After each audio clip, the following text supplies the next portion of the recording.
welcome to all the truth seekers that have joined us today from around the world, and I'm glad you've decided to join this online community. For the next hour, GMDC will help you uncover new ideas that will push your thinking inside and outside of your business. My name is Mark McKelsey, and I lead the people and the projects that bring you insights, shopper trends, and next practices from Global Market Development Center. This Infocast is intended to make your lunch hour profitable by demonstrating just how the curiosity and the power of the consumer must be at the center of your strategy. In other words, the way you've done things in the past is not the way your future success will happen. Retailers and brands, more than ever, must be adaptive and in constant flux in order to connect with evolving populations. So, how you respond to this session is important. Without further ado, let's jump into it. I'm coming to you live from Colorado Springs and have Nick Everitt joining me from PlanetRetail in London, England. Today's Infocast is going to help you find the so what behind various strategies if you're looking to peer into the crystal ball of exactly how AI can transform traditional brick and mortar retail. With AI integration slowly appearing into many aspects of our lives, with an aspiration to make our journey easier and friendlier, the small steps we see are merely the beginning of something much bigger. As consumers demand a more personalized experience, helping them to get to the transaction sooner and smoother, brands everywhere are paying close attention to this technology and investing in it heavily. While Amazon continues to penetrate households across the world with Alexa, many brands are beginning to wake up and ask themselves some pretty serious questions about how any and why Amazon is owning that customer journey, and in essence, steering the brand messaging on their behalf, or not steering that brand messaging in many cases that those brands want. As brands want more control over the experience in a fragmented world of buying through devices, an AI experience seems to be the arena where brands have more control and input into how customers engage with their products. And while brands experiment with this technology, retailers are getting on board as well.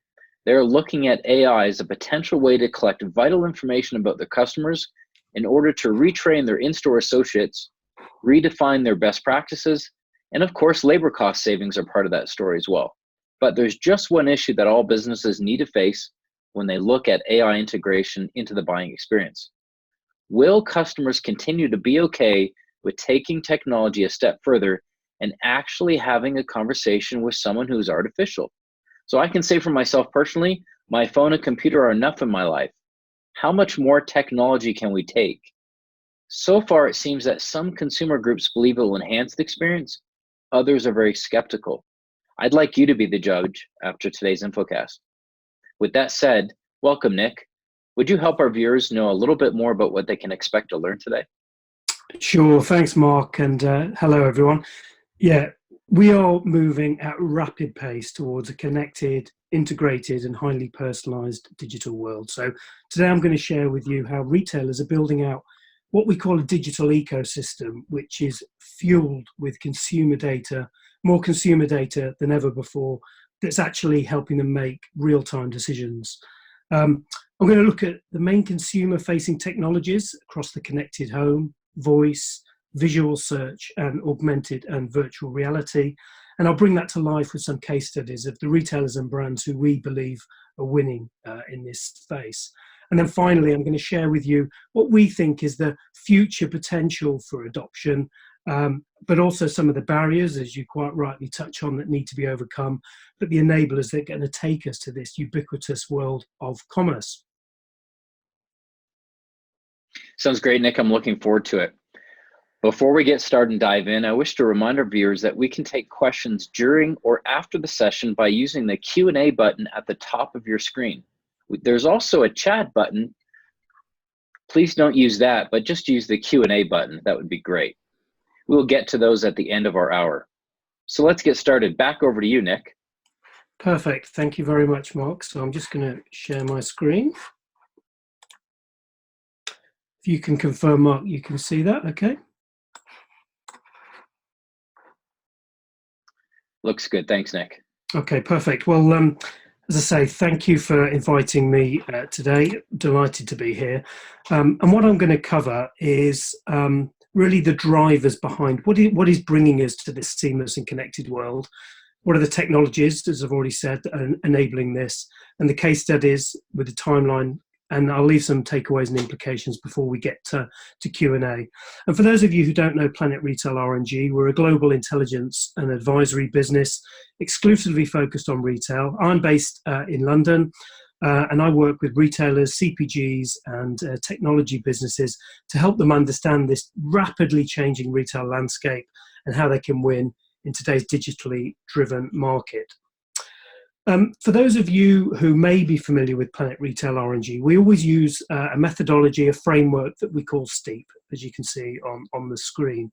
And we use this in all of our research, and it helps us give a focal point, a lens, if you like, through which we can predict the future with a new set of assumptions. And we use our global data, we use our industry knowledge and our global analyst team. Because this allows us to think about, okay, what are the strategic decisions that retailers and brands need to make? But what does that mean in terms of what are the winning strategies that are going to define success, and where and how should you play to win? And in terms of the winning strategies at PlanetRetail R&G, we have 4 of these, and that's store of the future. So how are stores becoming more relevant in today's digitally driven world, and how are they repositioning to become social and experiential centres, for example? We look at e-commerce and digital ecosystem management, and that's what I'm going to focus on today, particularly how the explosive growth of e-commerce is driving these connected ecosystems. Supply chain and fulfillment, which focuses on the agility, the speed, and the flexibility that's needed in today's responsive fulfillment supply chain as we demand things quicker and more flexibly than ever. And of course, shopper engagement and retention, how you as retailers or brands need to now have a conversation with your consumer that's very data-driven and increasingly personal. So if you want to find any more information about our research, our winning strategies, then please do drop me a line. So let's start with this explosive growth in e-commerce. So this chart shows how we quantify global chain retail between e-commerce and store-based, and I've gone back to 2012 here.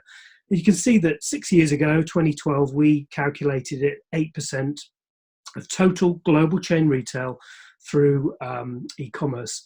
It's currently about 21%, and we predict it will rise to 29% in 5 years' time. So that dramatic increase from 8% to 29% has clearly been transformational in terms of the retail landscape. It's also caught many businesses unexpected. We see many businesses just weren't prepared for this shift. But of course, it's also impacted the way stores, online and offline, integrate, because it's not only transferred sales and trade out of physical stores, but it's meant the stores that remain have to work and operate in a much more interconnected digital way. And that's really what we cover within our Store of the Future research. Now, there are some really important external drivers that are leading to the growth and development of e-commerce globally. And of course, it's really important to start with the consumer. And how we describe today's changing needs and requirements of the consumer. We term this on-demand consumer, really, that describes and is helping enable and drive e-commerce growth globally. So if we think about the consumer of today, what are the characteristics? Well, certainly flexibility and asset-light lifestyles, if you like. So in effect, we're preferring short-term consumption over long-term purchases, highly focused on convenience and flexibility, and absolutely seamless integration across the whole way that we purchase our products. We simply won't wait or withstand any friction in our way, and that's really driving a lot of the tech developments that we're seeing. We absolutely demand immediacy, and what do I mean by that? That as consumers, we want to be able to buy anything, anytime, anywhere, and that's creating some real challenges for supply chain if you think about the flexibility and the agility that's now needed to service that. We want transparency, accountability, and that's becoming real table stakes.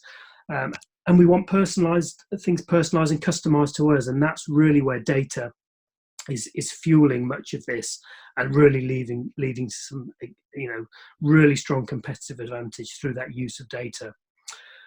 But in the store, it's really important whenever we talk to clients, the store is not dead. The store environment is going to be here, but it's going to have to adapt and evolve, because we still want experiences. We still want to touch, feel, taste, and we demand those experiential environments.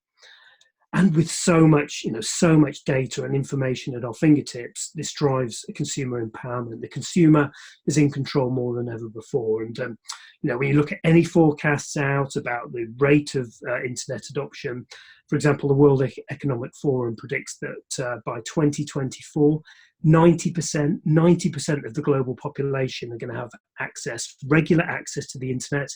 And by 2023, 90% of us globally will be using smartphones. So this is ubiquitous computing power that really enables this, what we call non-stop retail. And it requires, of course, retailers and brands to respond to these demands and make sure that you're becoming what we call on-demand enterprises, because your consumers will expect and want to be able to buy products when they want, how they want, wherever they are. So I've talked about digital ecosystem. What do I mean by this? And this is a really important term, because all leading retailers, whether they're pure play such as Amazon or Alibaba in China, or omni-channel retailers, bricks and mortar retailers like Walmart and Kroger, they're developing these really expansive ecosystems, of which commerce is just one element. And let me bring this to life and show what I mean here. So we have a model that we use. A lot on the slide here, and some of it's quite small, but really the key message here is that this is about building out an ecosystem, a network of interconnected tools and platforms around sales, marketing, operations, and technology. But underpinning and fueling all of this ecosystem is data, and that's really important here to mention. And the way these platforms and services are provided includes logistics across social media, cloud computing, artificial intelligence that Mark talked about, but also media and entertainment, financial services, and so on. And I think if you look at the O2O element, the online to offline retail element on the right-hand side, this is just one element, this is just one part. So these ecosystems, they're designed to really create a captive network, if you like, that boosts our consumer engagement, increases our share of spend, so we really don't need to go anywhere else, and we can buy and consume everything we need on this platform, and it drives up those switching costs, and it prevents us switching from one to another.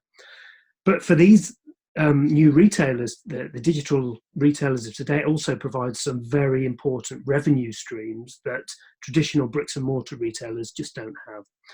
Now, if I was to ask you, who do you think, who do we see as best in class, then clearly you don't really need to look much further than Amazon in this respect, because Amazon is absolutely best in class in this respect. Amazon has an ecosystem which has been built over a number of years through internal operations, expansion, but also acquisitions. But Prime absolutely underpins this, because it locks in loyalty, and it really does, reduce those switching, the ability to switch. And what's been interesting really recently, of course, is Amazon's acquisition and expansion into bricks and mortar retail. And you can see that on the right-hand side there, whether that's partnerships with retailers such as 7-Eleven, providing Amazon lockers, or the most transformational development here was clearly the acquisition of Whole Foods. And we're going to see more of this going forward. Amazon is currently, for example, in discussions to acquire a majority stake of a bricks and mortar retailer in India. So it's constantly looking at building out this ecosystem. Commerce is just one part, and it really does lock us in. Now, but this isn't unique to the pure play retailers, because if I show you what the Walmart ecosystem looks like here, you can see that, again, not as extensive as you'd expect as Amazon's, but this really underpins Walmart's transformation, and an incredibly impressive transformation from being bricks and mortar to now, Amazon has a stated aim that it wants to become a technology platform with stores. So really the key for Walmart is to use its physical store network, which is something, we really do think Amazon is wanting to get through its acquisition of bricks and mortar, but Walmart has thousands of stores conveniently located, and its objective here with its ecosystem is to help develop last mile fulfillment that it can do efficiently, quickly, speedily for consumers, but clearly the challenge is doing that profitably. So I think, for certainly CPGs on today's call, and where your customer is a retailer, it's really important to understand how these ecosystems are building out and how can you align with your business to help better serve the consumer. And we map these ecosystems across all the leading retailers, and happy to share that with you if that's of interest. So data. This is all about data, incredibly powerful data that retailers now have access to. This is the fuel, if you like, underlying this ecosystem, because it enables them to capture information to then use that for personalized information and also to improve operations. So whether that's understanding frequency, working with partners such as Alibaba is doing to effectively combine online to offline information on the shopping behavior, mobile payment, social media, voice will come on and talk about, but of course the information about how we buy, what products, what brands, and diet, nutrition and health, clearly that's going to have a huge opportunity for brands and retailers to leverage this data. But it's, as I said already, it's about being able to monetize this, but develop systems and a shift towards what we call consumer to business, C2B models, where this consumer insight, this powerful data, can now really shape and drive critical business decisions at a speed that was just unthinkable before. And again, Amazon is a great example of how it's done this with all of its research and development, driven and led by this powerful data that it can now capture. So if we think about how does this data come together, and what are the underlying technologies, I guess, that are really going to transform how we as consumers interact with brands and retailers? Well, we identify really four prevalent technology enablers, if you like. Clearly, internet access and mobile networks are absolutely essential.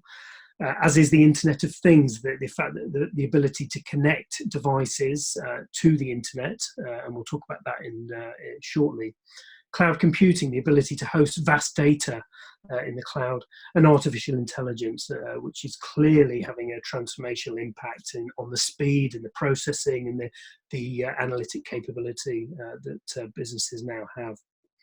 So there's a couple of models that I just wanted to briefly touch on here. Firstly is what we call the consumer-centric operational model. This is really all the ways we as consumers use technology, whether that's through product awareness, consideration before we buy, actually how we convert to buy, and also how we evaluate products in other words, across the total path to purchase. And I think it's really important to always remember that the consumer is in more control than ever.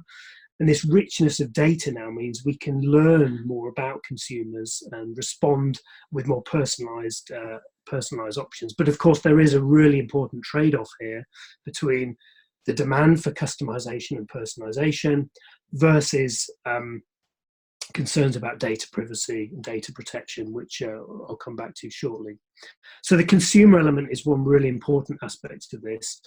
The second is how businesses are using technology across the on-demand supply chain. In other words, how retailers and brands are using this data to underpin incredibly accurate insights about demand, enabling them to make informed decisions about forecasting, planning, logistics, and automation. Because the supply chain of the future is more complex, interconnected, and responsive than ever, and these technologies are going to play a really important role. But these are, of course, connected, interconnected heavily. They're going to drive each other. But what I want to focus on now is the technologies that we believe are really shaping the consumer-centric model. And we believe there are, four areas to really focus on: the connected home, voice, visual search, and augmented and virtual reality. And let me take you through each of those in turn. So the connected home refers to internet-connected devices that integrate automation and really seamlessly help us connect, whether that's in the household, across entertainment, lighting, heating, security, and home appliances. And there's a number of ways that we've seen really rapid development and adoption of these technologies in recent years. Auto replenishment is one of the most common, and clearly the Amazon Dash button has led the way here. You know, devices that, in this case, heavily branded, that you can put in your home, just press to automatically reorder, or you can talk and use voice to reorder. An auto subscription is a really powerful way that the connected home has really brought the internet and e-commerce much easier into our lives. But it's also, we're seeing a lot more development of smart connected devices, such as smart fridges, and that's enabling businesses and tech providers to capture even more data about not only what we buy and when, but how do we actually consume products in the home. We're seeing use of digital list builders, devices that we can easily create lists by voice or scanning a barcode, for example. But I think one of the big next development within the connected home is going to be helping us solve that last mile fulfillment challenge. And one of the real barriers, as we all know, as shoppers ourselves, is, you know, there's nothing more frustrating than having to wait in for a specified delivery slot, or finding, you know, you get home and find you've missed the delivery. So the ability to connect the home with smart locks, such as Amazon Key, shown here, and I've got another case study I'll show shortly. But even the ability for your fridge, for example, to reorder the products that you've run out of. Now, this is here, it's happening now, it's still very small, but we're going to see more of this development as we go forward. Smart speakers, of course, you know, one of the most important and popular ways in which we're connecting our home now, and I'm going to talk about voice very shortly. But this provides a virtual voice assistant, if you like, that connects a whole home ecosystem together. And voice is a really powerful catalyst here for expanding and developing the connected home.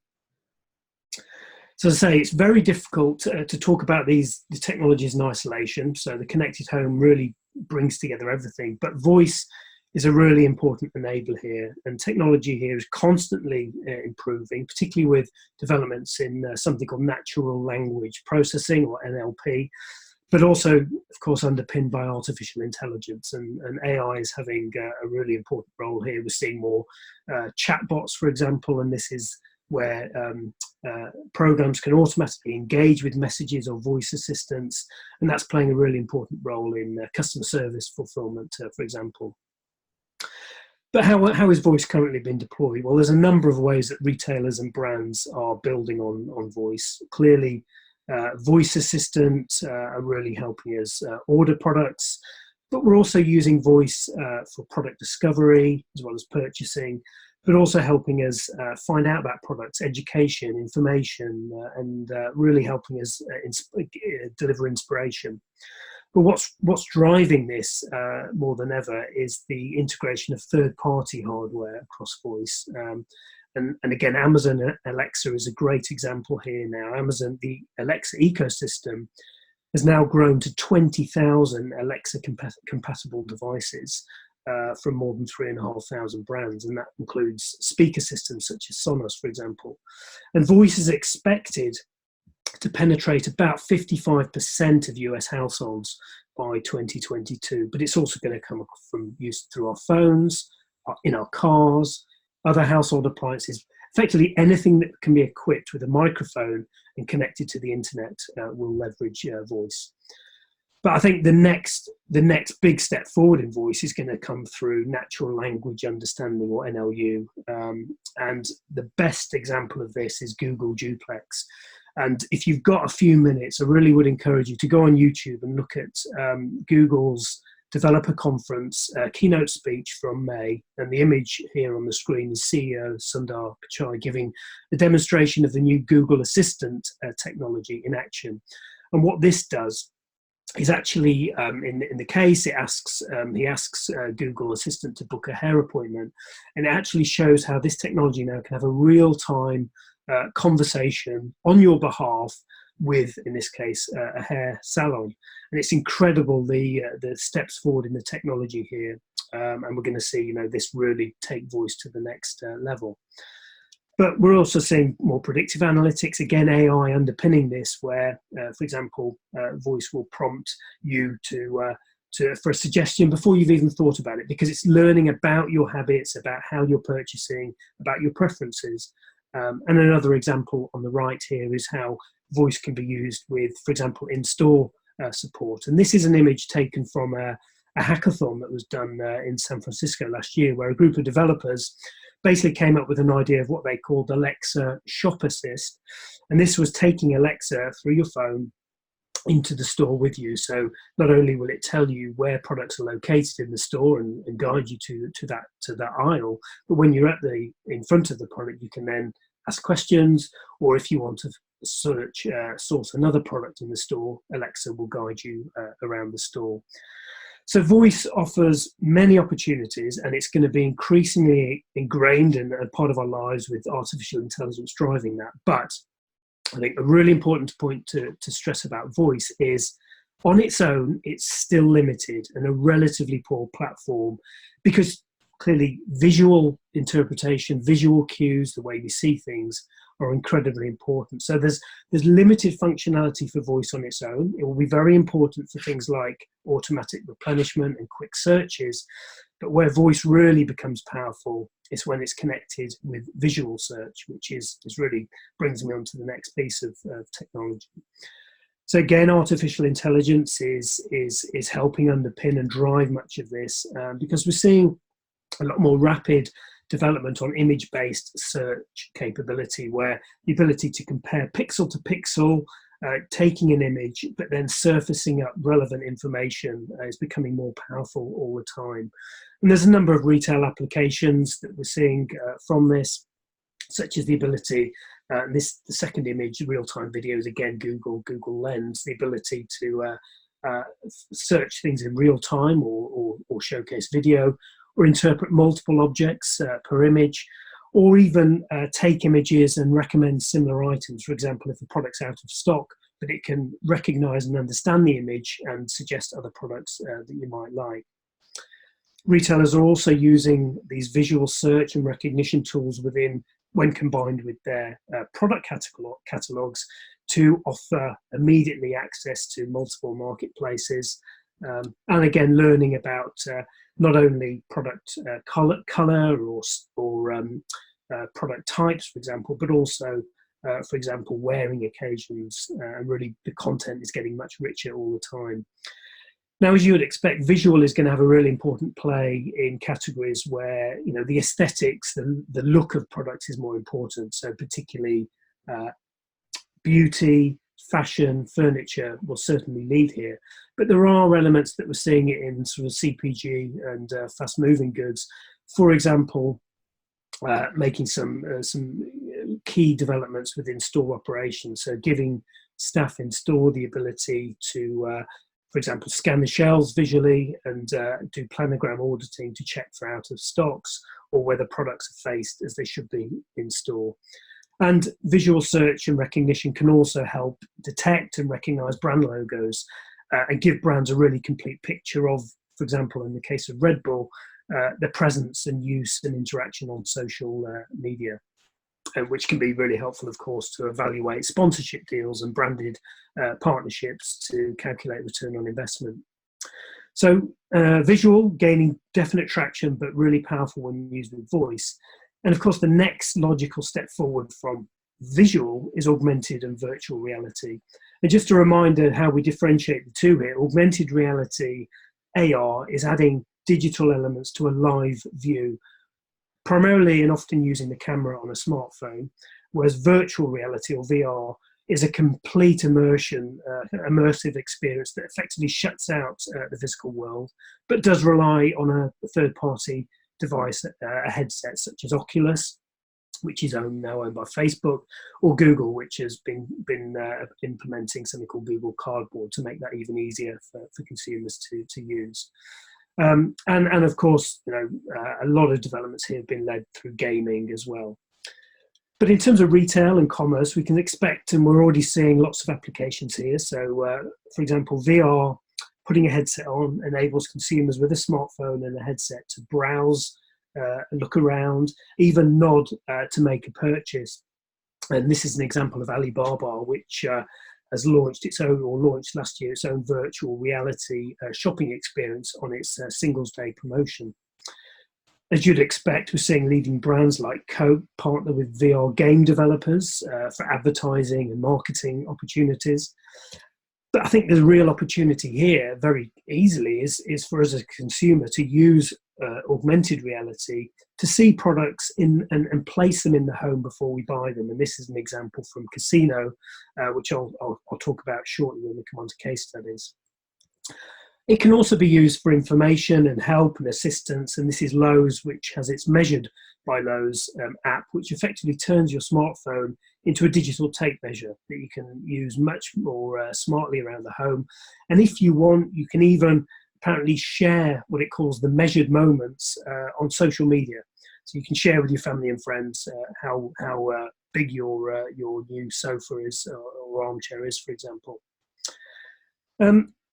Now, it can clearly have big applications in categories, as I say, like fashion and beauty. And this is an example from Target with its Beauty Studio feature, which can showcase and show, for example, makeup using an image of you before, try before you buy, if you like, but also combines this with an online beauty concierge, which offers text-based advice from store as well. So you can see this is about assistance, convenience, customer service using the power of technology. And as we've already shown with the Alexa example, we can also see in-store navigation used as well. And again, this is Lowe's Vision. It was launched in 2017, and the first retail application of indoor mapping using augmented reality. And it can also be used for marketing. You can imagine the marketing and digital activation that can be leveraged through this. And one, the prime bits of software here is Shazam. For those of you who remember, Shazam really started life as a voice song recognition app, now owned by Apple, and helping bring the shelf to life, if you like, through augmented reality. And a great example, again, plenty of clips on YouTube, is looking at how Shazam is working with brands like Bombay Sapphire, where using augmented reality to hold your phone over the product, and when you do that, it comes to life with sound and images that, again, really bringing that brand to life for the consumer.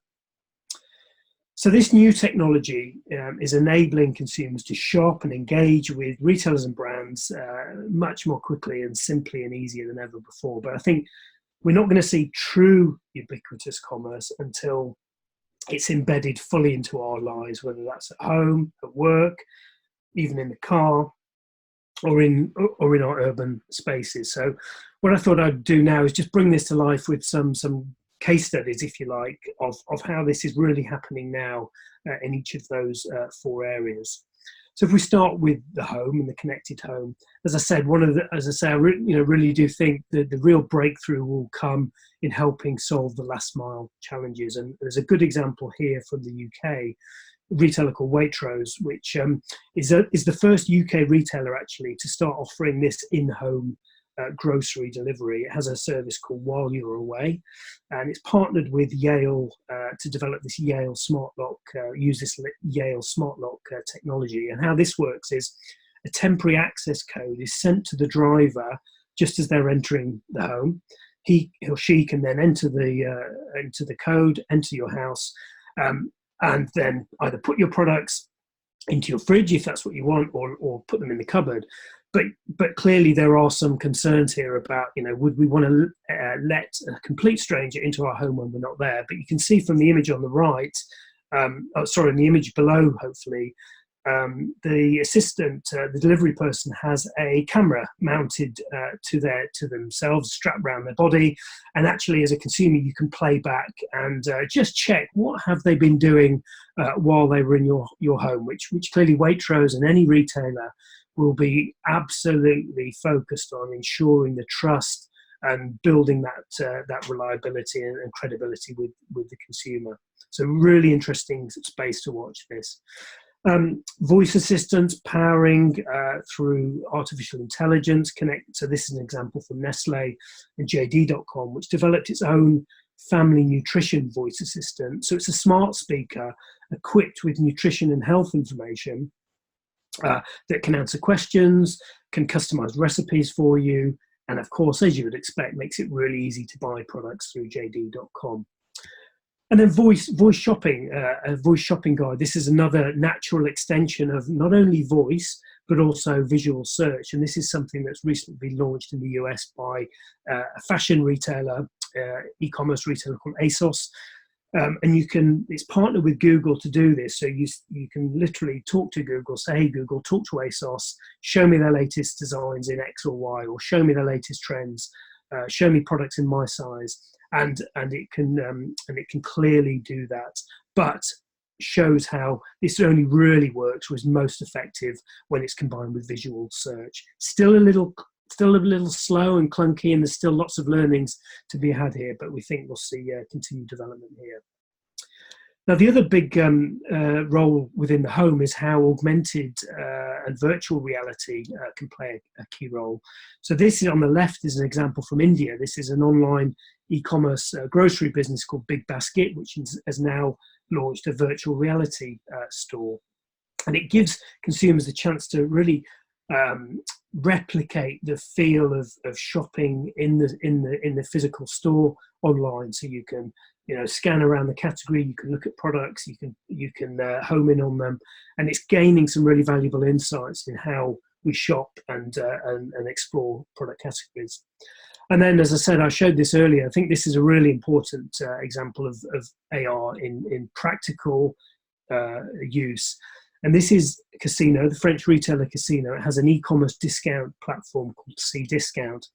So it's added augmented reality AR visualization to its shopping app. And what you can do here is, through the app, have access to 5,000 items, effectively to allow you to place that item in your home before you buy it. So you can really see how does it look and feel before you've actually purchased. And there's some really interesting stats been released here that it's driven conversion rates from 20% to 80%. So you can imagine if you're a business and you've now got the tool to use AR to improve conversion by that amount, you should be looking. You need to look at this, because that's a phenomenal increase.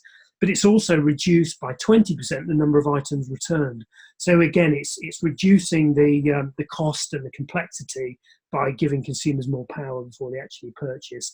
And as you'd expect, consumers are spending, I think, twice as long on the app as they were before. So some really, I think, valuable examples of AI in practice there. What about the office? Well, there are, to be honest, relatively fewer best-in-class cutting-edge examples here. But I think going back to 2016, Staples was one of the first here, developing a digital assistant with the help of IBM Watson, which IBM Watson, for those of you familiar, is its artificial intelligence platform. And it built on, I'm sure many of you are aware, the iconic Staples Easy button, and combined that with voice capability. And really has worked with business consumers to help them order office equipment even quicker, easier, and simpler than before. So with these easy buttons located around the office, if you want to order more stationery, tap the button, speak into it, and straight away it's ordered. But it's using AI to learn and recognize and respond over time. The more you use it, the richer the content and the more responsive it becomes, and the more ability it has to respond to your preferences. I think the other solution that we'll see more in the office, and it's a little bit similar to the at-home solution with, for example, Amazon Key in the Waitrose example, is again reducing that chance of you missing a delivery. So, if you're parked in the office, your car's in the parking lot, then Amazon, for example, has partnered with General Motors and Volvo to now roll this out across 37 cities where you can order and have delivery to your car. But it's using the smart technology within the motor vehicle.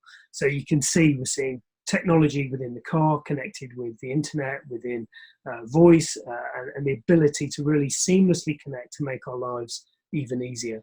And I think what's interesting is Amazon and GM and Volvo have said they don't see this as a as a monetizing opportunity. Then it's not a revenue generator.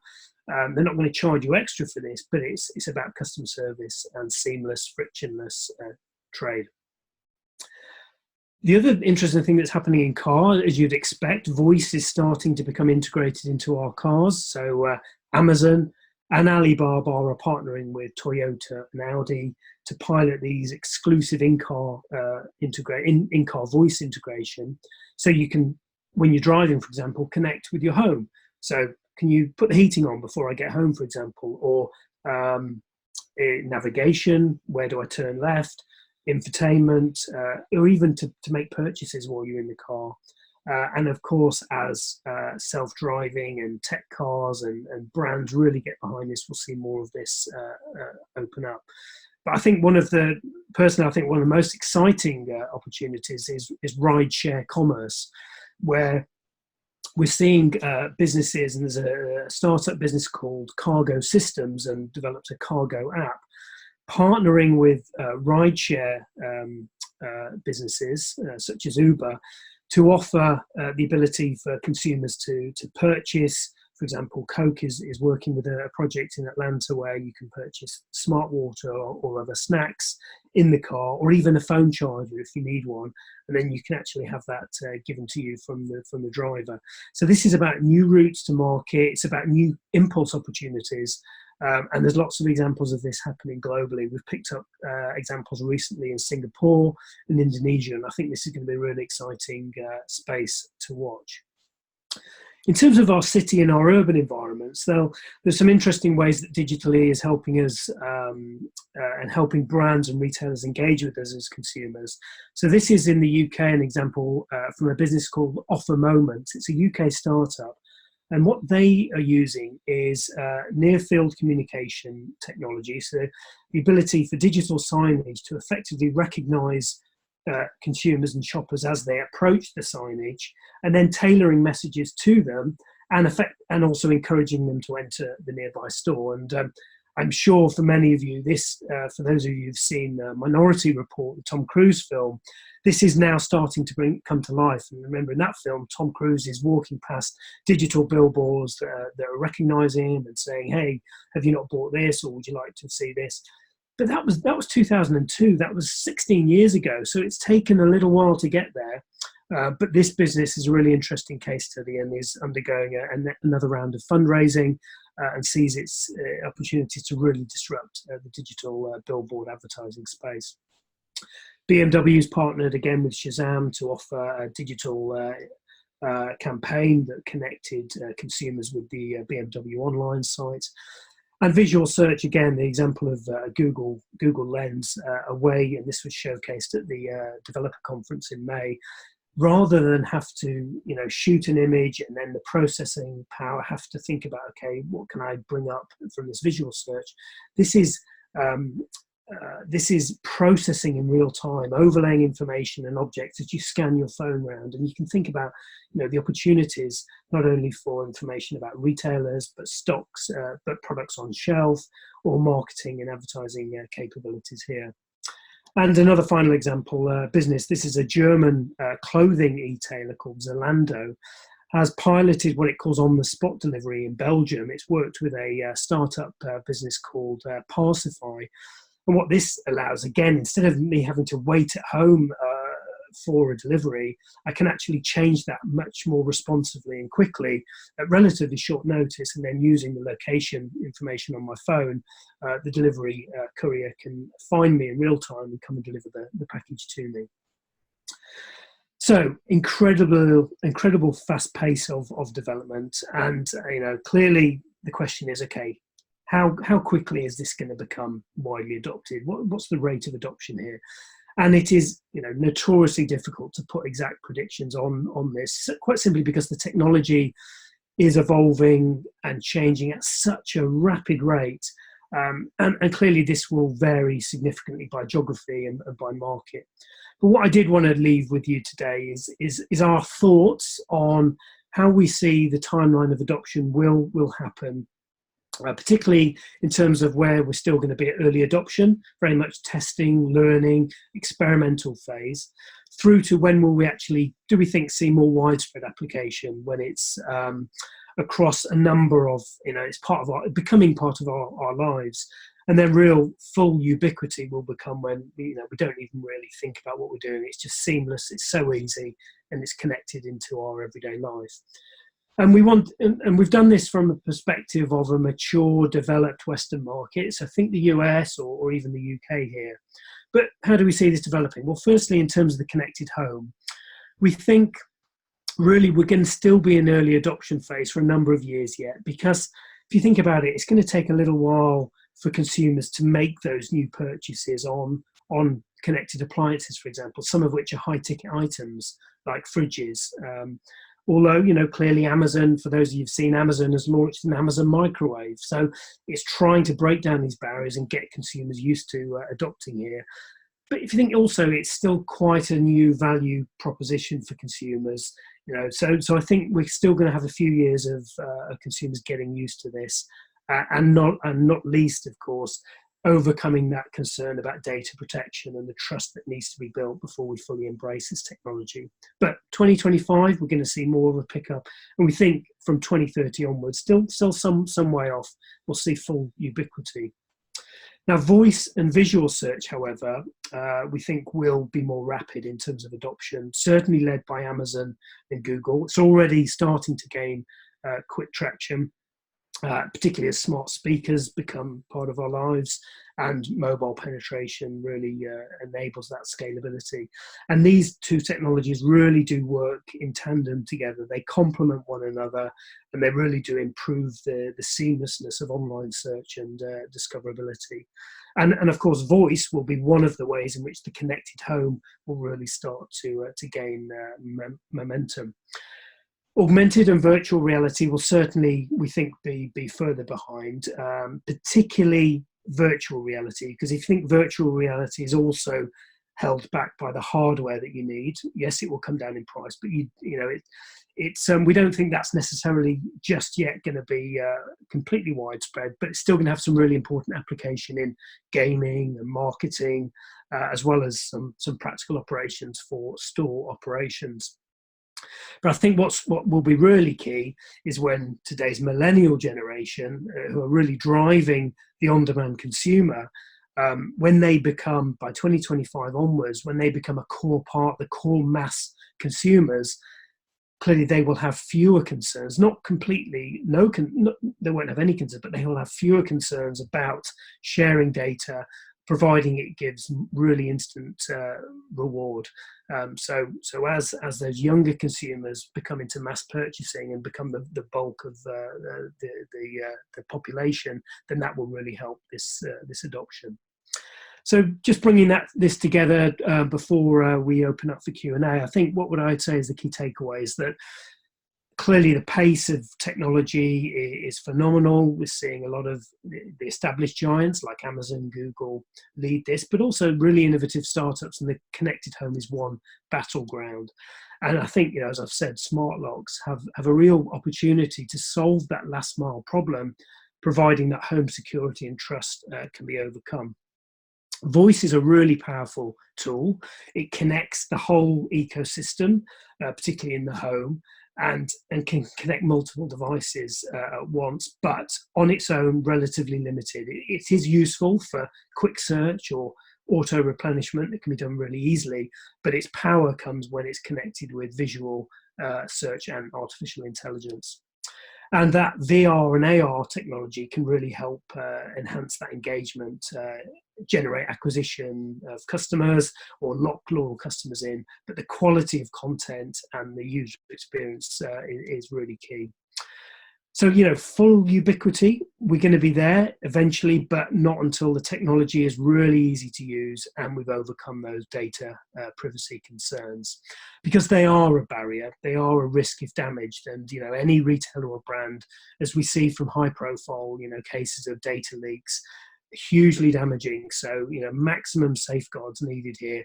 And really, we need to take consumers on the journey here. It's going to take a few more years, but as this becomes established and the trust is built, then we think that will happen. Automated replenishment, particularly through voice, is a good way that many brands are unlocking that opportunity for direct-to-consumer opportunities. And experience is everything, as I said, so that inadequate technology, or if it's rolled out too quickly, could frustrate consumers. So I think some care is needed here. Now, voice is going to be remain dominated by Amazon and Google, but watch out for some of the other businesses globally, particularly in regions and markets like Asia, where Alibaba and JD.com are going to increasingly disrupt and really want to take Amazon and Google on here. But what will be fascinating will be the partnerships with the retailers that each of these businesses is already doing, but how that accelerates further. And I think the final point is, any brand looking to, any CPG business looking to really build a capability here, it all starts with core search engine optimization, that SEO capability that you have to make sure your products come up the search ranking. That's really important because, that's the table stakes of which voice is really dependent. But then you really need to think about your visual search engine optimization, because your visual images need to be really strong to make visual work for you. And also, of course, mobile first has to be the mindset that you use. So it's a really steep learning curve, but as we say, with today's environment of connected ecosystems, no one has the answers. There's no playbook here that we can follow, because we're unprecedented times. But the pace of change is only going to accelerate, and it really does require a test and learn mentality. Trying things, experimenting with data, having your own data, because this space is constantly evolving. But the consumer will underpin everything. The consumer has more power, and they'll ultimately decide what works for them. So I hope that's been of use to you. I'm going to stop sharing now and hand back to Mark at this stage.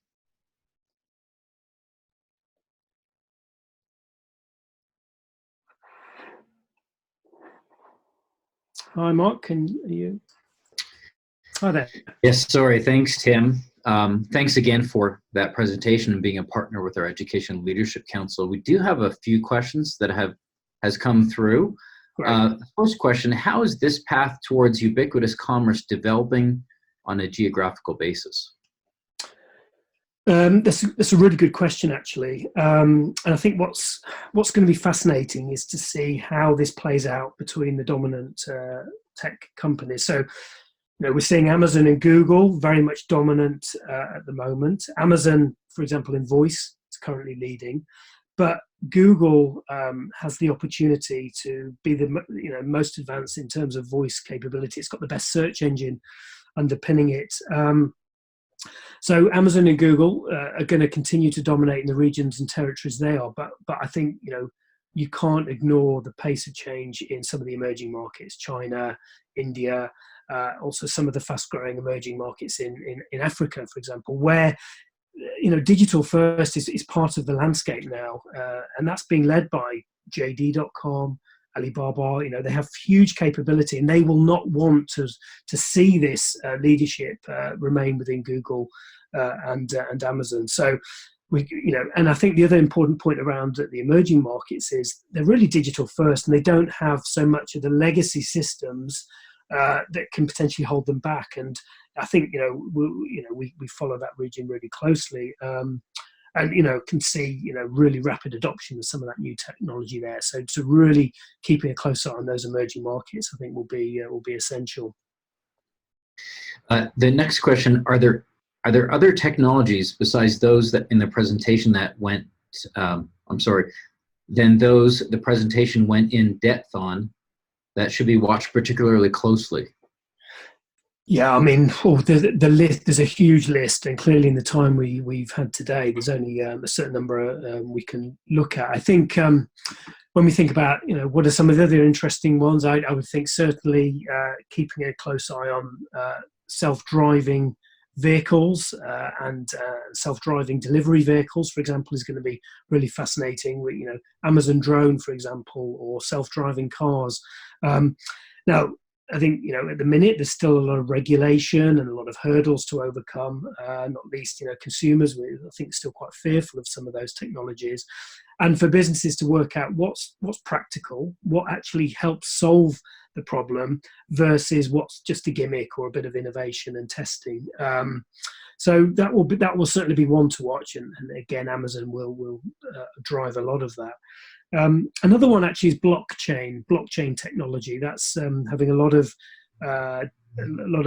impact now, and you know, this is really those secure digital records that underpin cryptocurrency like Bitcoin, and this has huge potential in supply chains, because I talked about, you know, the complexity and the agility and the speed of the supply chain today, but blockchain has some big opportunities, I think, to help with that traceability, tracking, again, that transparency and trust that the consumer demands. And Walmart, you know, for one, has been really active here. Actually, Walmart is now partnering with IBM here within the green vegetable category, and has actually said to suppliers within leafy green vegetable, I think this was just last month, that it wants products supplied to Sam's and Walmart uploaded via blockchain by September next year. So clearly, when a retailer like Walmart gets behind this in a big way, that is another catalyst.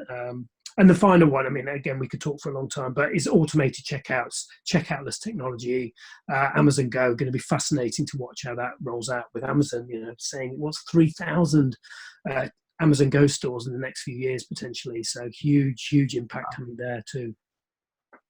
Well, Nick, thanks again. We appreciate your time and your insights today, as well as your partnership with PlanetRetail, really a long-standing member in our service and solution part of our membership, who also supplies our store tours and many other insights and contributions through a wide range of our white papers. So thanks again.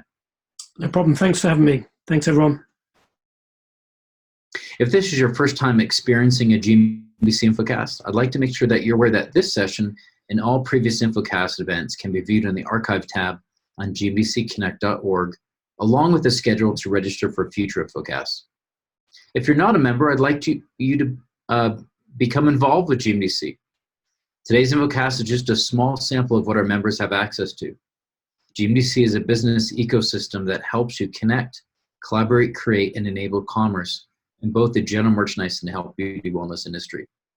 For more information, feel free to contact me at markm@gmdc.org, and I'd love to help you find opportunities to get your company exposed and to meet with high-profile executives and decision makers. Thanks for joining us today.